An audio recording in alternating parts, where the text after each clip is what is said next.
The royal family's unwavering loyalty to the country and the British people is an inspiration in times of crisis. They are brave and they have this rock-hard sense of duty that runs all the way through them. During the Second World War, with British morale at an all-time low, the royal family stepped up, and one member in particular stood out. Putting themselves in the line of danger was integral to the wartime effort, was the Queen Mother's genius, really. Tonight, how the Queen Mother became an icon when the country was blitzed by German bombers. To you, my fellow countrywomen all over the world, what have I done, you may ask, compared to what my boy has to put up with?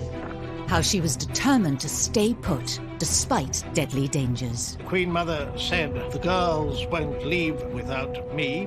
I won't leave the king, and the king will never leave." And she meant it. How she took extreme measures to protect herself from the imminent threat of German kidnap.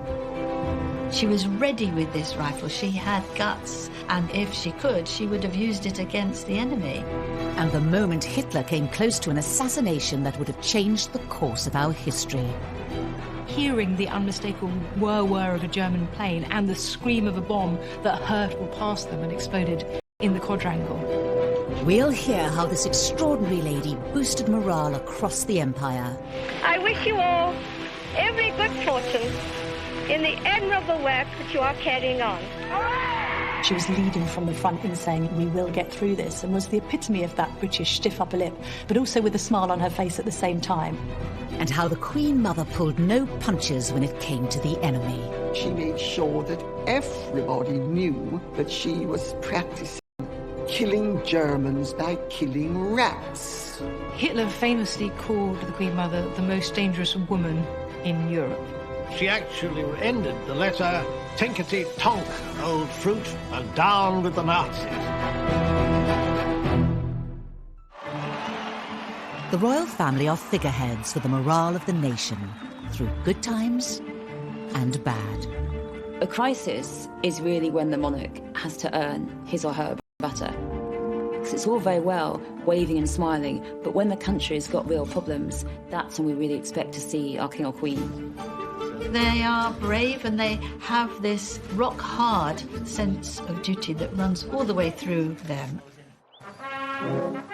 Our Queen witnessed her first national crisis at the outbreak of the Second World War, when she was just 14. But all eyes are now widely known as the Queen Mother. Elizabeth Angela Marguerite Bowes-Lyon was born in 1900. A lady at the age of 4, she was homeschooled and fluent in French by the time she was 10.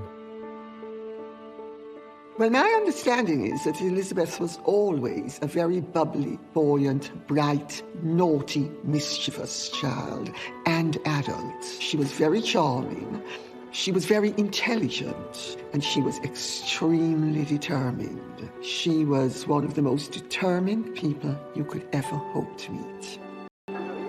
She had a kind of carpe diem attitude to life. She talked about how terrible it would be if you'd gone through your whole life not doing the things you weren't supposed to do. So you hadn't smoked, you hadn't drunk, and then the next day you were run over by a big red bus. So what should you be doing now to make the most of the opportunity? Her parents, the Earl and Countess of Strathmore, stressed that patriotism and religion were so tremendously important. I think this instilled in her a steel that became evident in a time of crisis which was so important. Elizabeth's earliest experience of a crisis was at the age of just 13, during World War I. Sadly, she lost one of her brothers in the First World War. He was part of the Black Watch Regiment, and he was killed. Another of her brothers was also taken as a prisoner of war for 2 years. So this really had an impact on her throughout her life. One of the childhood homes, Glamis Castle in Scotland, was opened up as a convalescent hospital, and throughout the war years, she looked after the wounded soldiers. These young men, these young working class men who no girl of her class would ever have spoken to. She's getting them cigarettes, she's chatting to them about their wives and girlfriends, and she really saw, I think, firsthand the sacrifices that the working classes make. So really, overnight, Elizabeth Bowes-Lyon went from a very fun-loving girl who had a very sheltered childhood to seeing first and the suffering and the horror inflicted by World War I. Young Elizabeth would go on to have a significant relationship with a military man, Prince Albert, the Duke of York, Queen Mary's second son. After courting Elizabeth for more than 2 years and proposing unsuccessfully twice, Albert finally won her over, and they were married on the 26th of April, 1923. People were quite surprised that the Queen Mother, somebody very gregarious, very much a social butterfly, very extrovert, ended up marrying the Duke of York, or Bertie as she affectionately knew him, because he was very shy, had a stutter. I think there were royal watchers thinking, how extraordinary that he has landed this lady. In 1936, their lives changed forever. Wallace Simpson. Overnight, Albert was crowned King George VI, and Elizabeth became Britain's new queen. I rely upon what the Princess Royal said about how Elizabeth felt when she became queen. You know, some people said, oh, she was furious and she didn't want it and all of that. The Princess Royal said, oh, I do wish she'd stopped grinning like a Cheshire cat. It's so unseemly. I think she was absolutely thrilled to be queen and remains thrilled to be queen. Elizabeth quickly adapted to life as queen, and it soon became clear she was not interested in a backseat role. And I would like to say to all those who have been taking part in the display how much I've enjoyed it. It is said that there were two kings of England, King George VI and Queen Elizabeth. And in fact, Winston Churchill complained to Lord Beaverbrook, and I got this from my sister-in-law Jeannie, who was his granddaughter, that he didn't think he could continue to have regular audiences with the king, because whenever he needed immediate decisions, the king would say, oh, leave it with me, I'll think on it overnight, meaning I'll consult Elizabeth. She started a mission to get her husband ready for his new life as king. One of the most pressing matters was his stammer, which he developed around the age of 8. Scheme whose inception we saw when we were last in Glasgow 10 months ago. And she almost frog-marched him off to Harley Street because he had a stammer, and she knew that that was not a way to be if you were a king. And he saw someone called Lan or Logue who helped him overcome his stammer. And she helped him too. He had to do exercises every day. So she built up his confidence. She bucked him up when he had to go and see members of the public, which he found so daunting. Lord Halifax actually described her as a steel hand in a velvet glove. And above all, I suppose, she gave him love, and he flourished because of her love. She made it possible for him to find the inner strength that was needed. And she inspired him, and she taught him how to connect with the people in a way that was really, really important for the years that followed. Public opinion across the empire remained at an all-time low from the abdication crisis. But the monarchy was about to be faced with their biggest emergency in history. For the second time in the lives of most of us, we are at war. On September the 3rd, 1939, Britain declared war on Germany, and King George and Queen Elizabeth were catapulted into the centre of a huge international crisis. When we think back to the King's speech and the idea of George VI having to step up, we must also look at the fact that his wife was forced to do exactly the same. And that was despite huge concerns about their own role and her own concerns about her husband being king and how he would cope with that during wartime. The Queen Mother was seen as Britain's secret weapon in the war. She had two roles. One was to help her husband, King George VI, and one was to be herself. It was a role that she seems to have been made for. 4 months into the war, rationing was rolled out across every household in Britain. Restrictions were placed on the purchase of all kinds of food produce, including meat, bread and dairy. The royal family led by example, and under Elizabeth's influence, they faced the struggles of war alongside their people. The Queen Mother had these strict rules for wartime economy. So at Windsor Castle, there wasn't much heat. I mean, it was so cold that the women were forced to wear their furs inside, cover themselves with blankets. There was a single bulb in each room. The royal family had ration books like everyone else. They had clothing coupons. One very touching story There were national appeals for aluminium because it was needed to make the planes, and the Queen Mother encouraged her daughters, Elizabeth and Margaret, to give up their saucepans that they had in their Wendy house. The Queen felt very strongly that she had to show they were all in there together. When Churchill came to visit, he was taken aback by the fact that the Queen Mother had instigated the palace to react positively to rationing. He was given some sandwiches and he said they were disgusting, and were they filled with sawdust? The Queen Mother was a very determined woman, and she was very tough, and it's very clear that this adherence to these strict rules during wartime came from her. A year and a half into the war, things took a dramatic turn for the United Kingdom. The 7th of September 1940, the Luftwaffe attacked London, leaving 430 dead, a day that would become known as Black Saturday.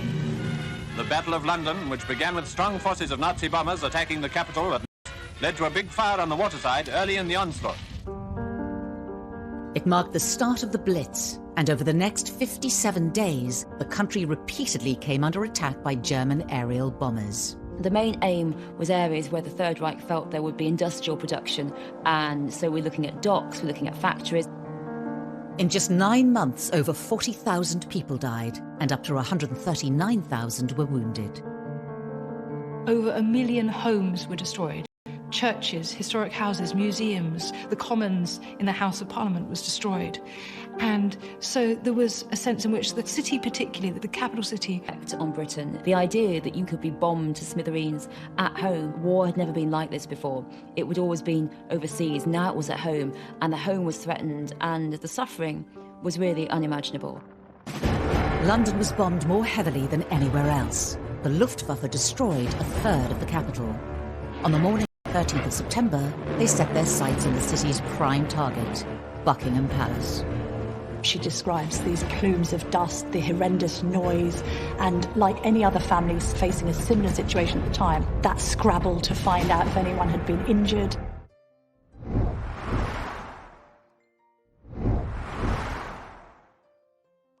Historically, it was the king's duty to fight on the front lines of war. The last to do so was George II in 1743, during the War of Austrian Succession. Traditionally, the role of a monarch was to be a warlike figure, to actually be a war leader. At the time of the Second World War, it was a more ceremonial role. But actually, that ceremonial, symbolic role was incredibly important. A hands-on monarch was crucial in boosting the mood of a war-torn nation. Once again, we have been forced into war. We have all a part to play, and I know you will not fail in yours. Only when we have won through to an enduring peace shall we be free to work unhindered for the greater happiness and well-being of all mankind. The Queen Mother, then Queen Elizabeth, was ready to fulfill her duties, even if that meant putting herself in danger. As the death toll continued to rise, politicians expressed concern, not just over the royal family remaining in their home, but staying in the country. The Queen Mother's personality was one of defiance. She was tough, she was resilient. Churchill was advising her to flee to Canada. It was actually advised by the Cabinet Office at the beginning of the war and advised again by Churchill at the time of the Blitz. The Queen Mother said, "The girls won't leave without me. I won't leave the King, and the King will never leave." And she meant it. It was troubling to Churchill, it was troubling to ministers who had advised them, like other aristocrats, to flee and leave the country. But they defied that. Elizabeth had a great amount of influence over her husband. I don't think he would ever have left the country. He'd have seen it as his role to stay. But I do think that he did consider that Elizabeth and his daughters should go, and she was determined that she should stay, and also that the princesses should stay as well. Elizabeth knew exactly what she was doing. Press reports of the family remaining at the palace portrayed a powerful message to both the enemy and the people at home. The resistance and of British pride. The message was that things weren't that bad. They couldn't be that bad if the King and Queen were still here. So it's very much a sense that they were saying, we are in it with you. This is a narrative of shared suffering. And it's amazing what people can endure if there's a sense of equity about the distribution of the suffering. And so understanding that, putting themselves in the line of danger was integral to the wartime effort was the Queen Mother's genius, really. Well, I think there was a very strong propaganda message to the royals staying put. It was very much this sense of we will not be defeated. Refusing to leave the most iconic building in the country was a tactical move, but it left the family and their staff vulnerable to attack from the Third Reich. It was a huge risk for the royal family to stay in London at the time of the Blitz. Just like today, the royals are a target. To be able to take one of them out, that would have been a morale boost for the Germans, but it also would have knocked the morale of the Brits as well. German aerial bombers were not the only threat to the royal family. There were rumours of potential kidnap from German parachutists. So with the help of Winston Churchill, Elizabeth took drastic measures to prepare herself. During the war, Churchill came and saw her a great deal, and he gave her a rifle. And so she would go around practicing shooting by trying to kill off rats. But she was ready with this rifle. She had guts. If she could, she would have used it against the enemy. This was seen by many as a clever propaganda technique devised by Elizabeth. She made sure that everybody knew that she was practicing killing Germans by killing rats. There was a link, and the link was that the Nazis were rats. And so the word was leaked that she was at the palace practicing shooting rats. Propaganda is very important in a war. All of this tells us of a woman who was humorous in the face of disaster. The expression is a tough old bird, isn't it? She was somebody who wasn't going to easily be cowed. If you think that the best way to deal with rats is to practice hitting them as if they're Germans, then you've got a certain spirit about you. Nothing could prepare Elizabeth for the events that unfolded during September 1940. On the 8th, a 50-kilogram bomb was dropped by the Luftwaffe on the grounds of Buckingham Palace, but it failed to explode. Just a few days later, at 11 a.m. on the 13th of September, the Germans hit the palace again. The Nazis hit Their Majesty's private chapel. The King and Queen had worshipped here only a few hours earlier. An unpublished letter written by Elizabeth gave us a unique insight into what happened that day. We have her writing to her mother-in-law, describing, hearing the unmistakable whir-whir of a German plane and the scream of a bomb that hurtled past them and exploded in the quadrangle. So they were very close to assassination. She says that her knees trembled a little bit after the explosion, which seems reasonable when you've had a bomb almost explode on you. The devastation caused by the 5 high-explosive bombs was terrifying. I saw a great column of smoke and earth thrown up into the air, and then we all ducked like lightning into the corridor. She describes these plumes of dust, the horrendous noise, and like any other family facing a similar situation at the time, that scrabble to find out if anyone had been injured. It didn't take her long to realise that she was actually the person who had to make sure that everybody else was all right, and that would be very much her role. So I imagine that's also quite strengthening, actually, if you can put your own fear aside and sort of concentrate on other people's. And I'm sure she did a very good job, because she was basically a very strong person, and she was very much a leader, and she knew that that was where she could make an impact. She went to check on the housemaids, she went to speak to the chef, and she talks of how the servants were really magnificent. They then retreated to their air raid shelter, which we know the Queen Mother had kitted out in soft furnishings and had fashion magazines on a table to make sure that everyone could be relaxed. But again, they were there in there with their staff. Everybody had their nerves shot to pieces, but there was this sense that this was the way things were back then, and that they just had to keep on carrying on, gritting their teeth and getting through it in any way they could. Despite the devastation, Elizabeth's primary concern was her people. She wrote in the letter, "We lunched down in our shelter, and luckily at about 1:30 the all-clear sounded, so we were able to set out on our tour of East and West Ham. The damage there is ghastly." Rather than staying around to deal with their own problems, they went to see those in the East End who'd also been bombed. So that's a private letter, and I think as such it gives us a privileged insight into the character of this woman. The letter also gave a touching and personal description of how Elizabeth was feeling at the time. It does affect me seeing this terrible and senseless destruction. I think that really I mind it much more than being bombed myself. 4 people were injured that day, and later 1 died.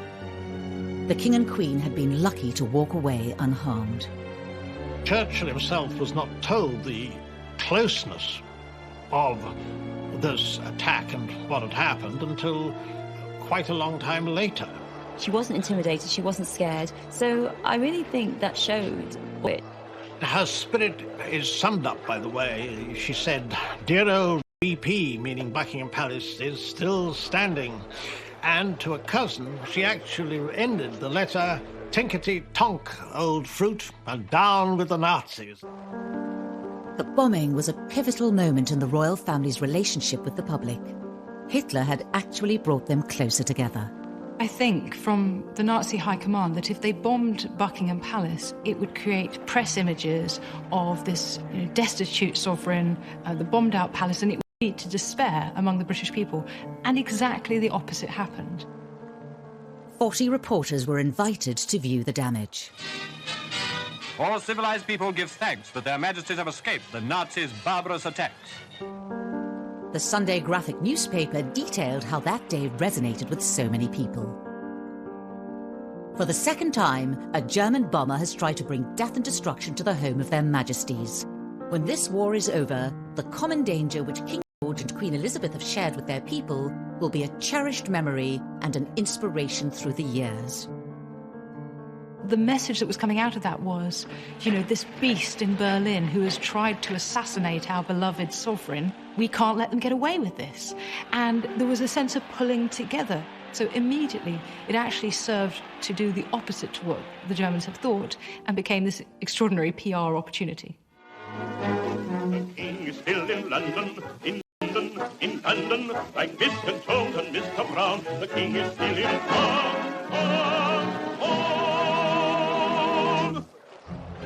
Sharing in the horrors of the Blitz by staying put at the palace was just the start. Elizabeth forged herself a new role and became an inspiration on the streets of war-torn Britain. There were times when the Queen Mother was putting her arm around people, physically comforting them through this horrific time. She was by her husband's side, but really was hugely influential, and it was almost more her than him that became the figurehead at this time of great national crisis.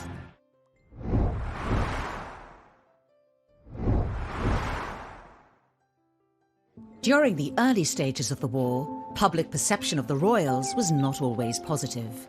War broke out only a few years after the abdication crisis, and so the royal family hadn't really recovered in terms of public opinion. The fact that she was wearing her furs and showing off their riches, and it seemed their safety by comparison to those who'd been bombed, really struck a nerve, and there was great hostility.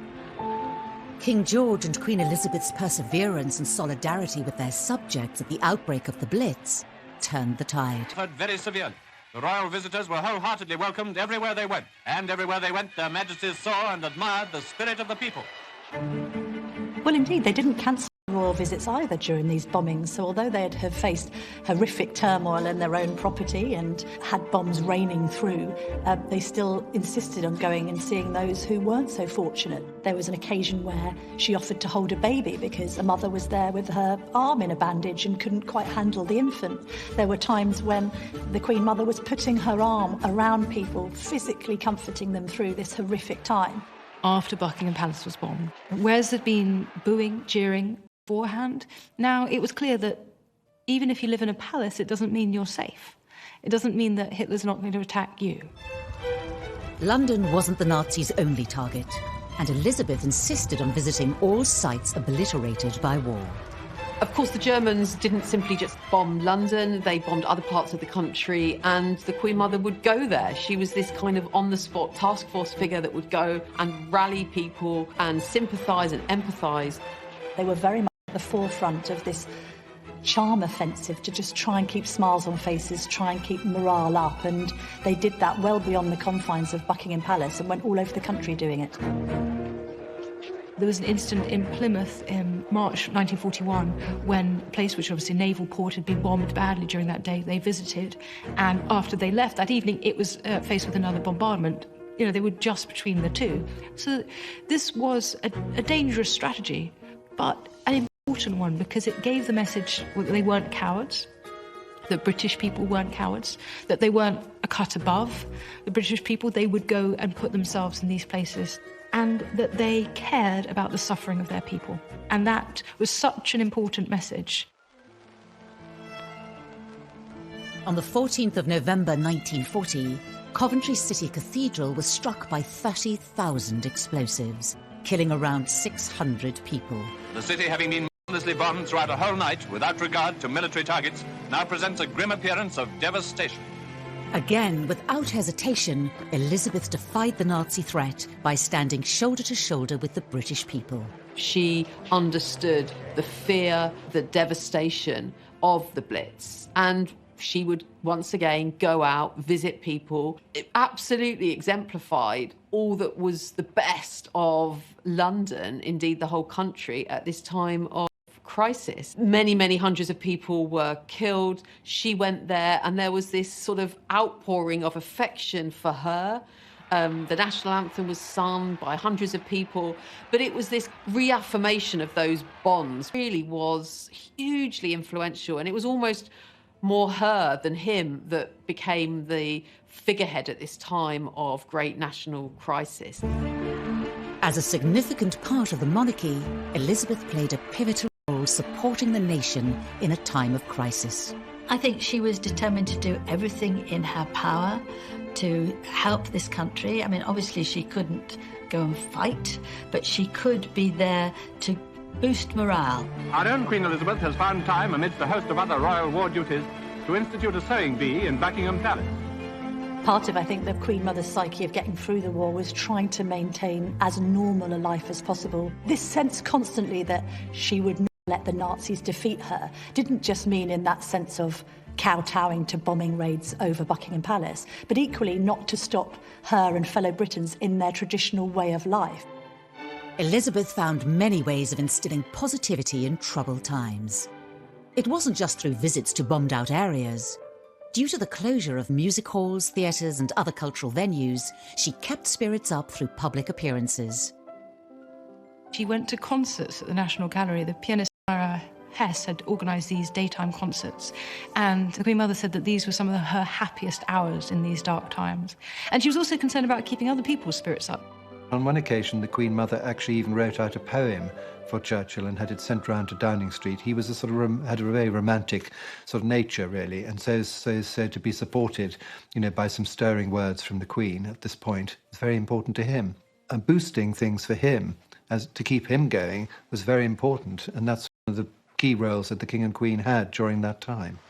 While the King focused on how the war was unfolding overseas, Elizabeth kept her focus closer to home and spoke directly to those left in Britain. Well, the Queen Mother was in a great position to give speeches to women and children. If you imagine that the King was in lockstep with Winston Churchill trying to give the more alpha message about the war effort and how things were going on the Western Front, a sense that the Queen's responsibility was to try and keep things calm and settled on the home front. World War II was a significant moment in the changing roles of women, that women took on new roles. They were in factories, they are out there working, they're working in the transport, they're working in shops, and even if they're not working, they are at home with full responsibility for the family because the men's are away. Financial decisions, they have to take them. Elizabeth did these motivational speeches throughout the war, speaking to women and children about what they were suffering, what they were going through, supporting the war effort, supporting their men. On the 13th of October 1940, the Queen Mother gave a speech supporting the women of Britain. To you, my fellow countrywomen all over the world, what have I done? Chasing submarines in the Atlantic or chasing Rommel across Africa? She was basically saying to them, we're all in this together, and I'm acknowledging that you're having a hard time. And she made it plain to people that she was sharing their hard time. In your different spheres, you have done all that he has done, and endured all that he has endured. It wasn't just through her words that Elizabeth inspired others. She also joined the military services. The Queen Mother became the Commandant-in-Chief of a number of services like the Auxiliary Territorial Service, the Women's Auxiliary Air Force, the Royal Naval Service, the Women's Royal Naval Service. So much of the communications from the royal family during the war was intended to say, we are like you. I'm joining up to these things in support of the men, just as you are doing. And that's the tone of her communications to the women of Britain as well, that she was nothing special, but she was doing what they were doing. And that was the symbol that was at work there, really. It was the work of their mother that encouraged Elizabeth and Margaret to follow suit. Princess Elizabeth, now a second subaltern in the ATS, has been on a 3-week course of instruction. In the classroom, she pores over a map, sharing it with a sergeant, Patricia Young of Fleet, Hampshire. Well, I think the Queen's example was followed by her daughters literally to the letter, in the sense that the Queen said she wanted to contribute to the war effort and contribute to the military effort. And Princess Elizabeth particularly looked at this example and said, OK, well, I shall also sign up. So she signed up to the ATS, the Auxiliary Territory Service, and she qualified to drive trucks, and she made her own contribution. I think eyebrows were raised at the time, this idea of a future Queen taking the risk of helping to serve on the home front, but the Queen wanted to do it, and I think she was largely empowered to do so because she observed her mother. The reputation of the monarchy was now on the rise, thanks to their contribution during the darkest days of war. And as the British public warmed to the royals, the enemy's opinion of them began to change as well. This idea that she was rallying the troops and those at home, having a huge effect on morale, a positive effect on morale, at the very time the Nazis were trying to reduce it. Hitler famously called the Queen Mother the most dangerous woman in Europe. And that gives you some indication of how he perceived her inspiring popularity to be a real threat.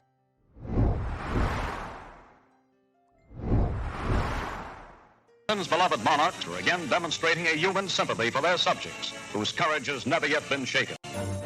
The Blitz spirit was a rare moment of hope to emerge from the ruins of heavily bombed London during World War II.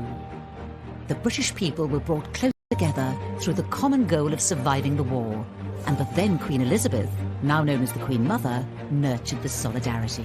The Queen Mother was a key part of Blitz spirit. She really felt that it was her job to give hope. It was her job to go and see people and say, it will be better. And I think she knew that it meant so much to people for her to go out there. Elizabeth was at the forefront of raising the nation's spirits during the war. But in the dark days of the Blitz, would even her best efforts have an impact? Well, I think the Brit spirit and this idea of keep calm and carry on is very much exemplified in the Queen Mother. That sense of putting duty first, of being visible, of trying to connect with the public, because you are a figurehead on one hand, but also taking this role as mother of the nation. The Queen Mother was this kind of on-the-spot task force figure that would go and rally people. It just gave everybody a sense of hope, a sense of optimism, a sense of strength. And indeed, the Ministry of Supply, when they did figures afterwards of productivity on days after visits from the King and the Queen, productivity would increase. I wish you all every good fortune in the admirable work that you are carrying on. People had had a lift, people were re-energised again, and it was that the Queen Mother really did bring to the war effort. Elizabeth's unsinkable optimism and rabble-rousing character was well received on the home front, but also felt keenly behind enemy lines. Hitler famously called the Queen Mother the most dangerous woman in Europe, and that gives you some indication of how he perceived her inspiring popularity to be a real threat, that actually it would continue to encourage British people to keep going in the face of what looked like certain defeat. It is not putting a smile on their face. I'm sure the Queen Mother loved the notion that Adolf Hitler dubbed her the most dangerous woman in Britain. This idea that she was rallying the troops and those at home and having a huge effect on morale, a positive effect on morale. She was wonderfully defiant. That can't have gone down at all well in Nazi headquarters, I wouldn't have thought.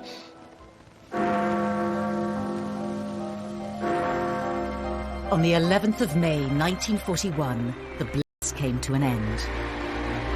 4 years later, at 6 p.m. on the 8th of May 1945, Germany surrendered unconditionally. The King broadcast to the nation that the war in Europe was finally over. Germany, the enemy who drove all Europe into war, has been finally overcome. The Queen and I know of the ordeals which you have endured. We are proud to have shared some of them with you. So VE Day, Victory in Europe Day, was huge. The end of the war. Where you've got huge jubilant crowds gathering, people jumping in the fountains in Trafalgar Square. You've got people dancing in the streets. And at the heart of this is thousands of people gathering to pay tribute to the royal family. The royal family were at the heart of the nation's celebrations. The King and Queen had been at the heart of the war effort, and that was displayed in the appearances. Everybody went absolutely wild. The King and Queen were called onto the balcony 8 times. They were there sometimes with their daughters, sometimes with Sir Winston Churchill. People went crazy. It was the most wonderful, wonderful day. The average Briton were calling for the King and Queen because they absolutely perfectly embodied the spirit of the nation.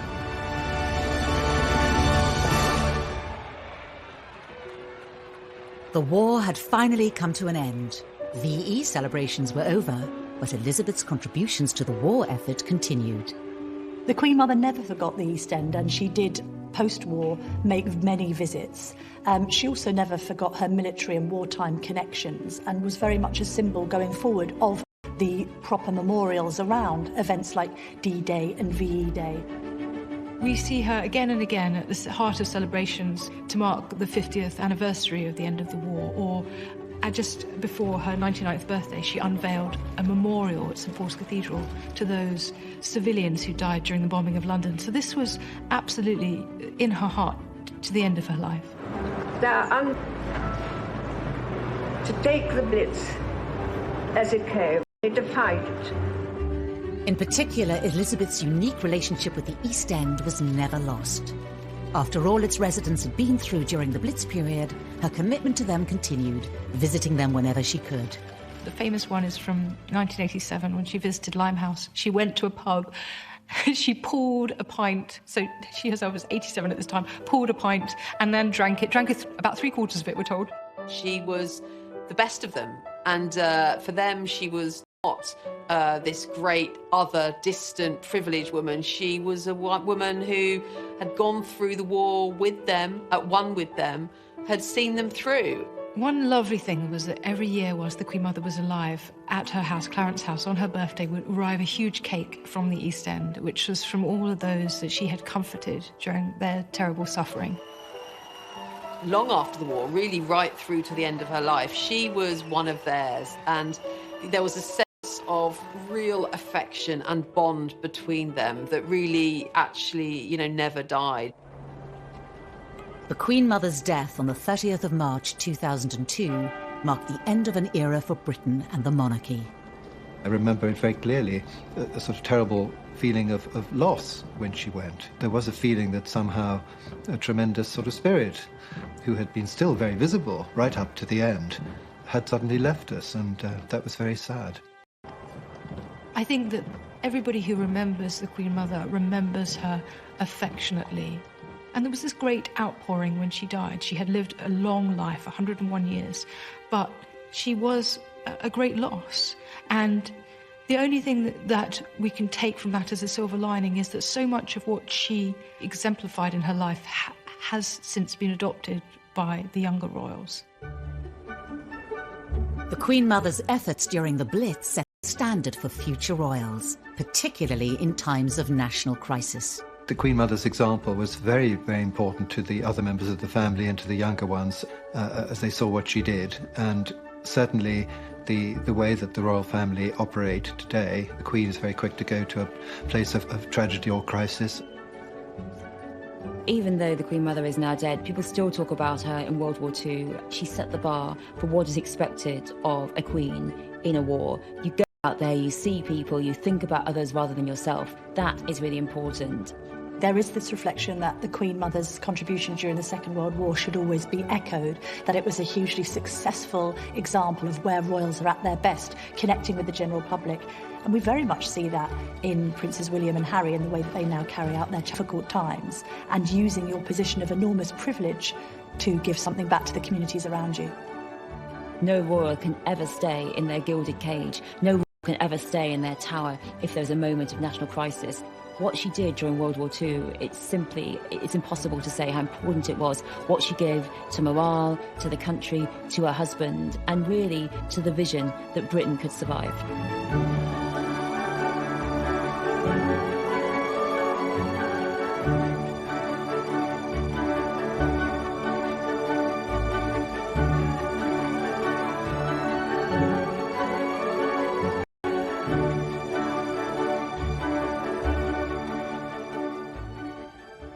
And religion was so tremendously important. I think this instilled in her a steel that became evident in a time of crisis which was so important. Elizabeth's earliest experience of a crisis was at the age of just 13, during World War I. Sadly, she lost one of her brothers in the First World War. He was part of the Black Watch Regiment and he was killed. Another of her brothers was also taken as a prisoner of war for 2 years. So this really had an impact on her throughout her life. One of the childhood homes, Glamis Castle in Scotland, was opened up as a convalescent hospital. And throughout the war years, she looked after the wounded soldiers.